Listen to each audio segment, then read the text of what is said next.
Willie Revillame, ibinunyag ang 7-year relasyon kay Sugar Mercado. Mga kachika, walang preno sa pasabog.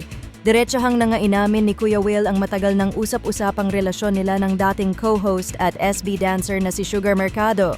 Sa Grand MediaCon ng bagong game show niyang Willionario, hinarap ni Kuya Will ang maiinit na tanong. At yes, totoo raw na naging sila ni Sugar. Napamahal na sa akin mga anak ni Sugar, parang naging mga anak ko na rin sila. Doon ako nag-e-enjoy kasi hindi ko nakakasama mga anak ko.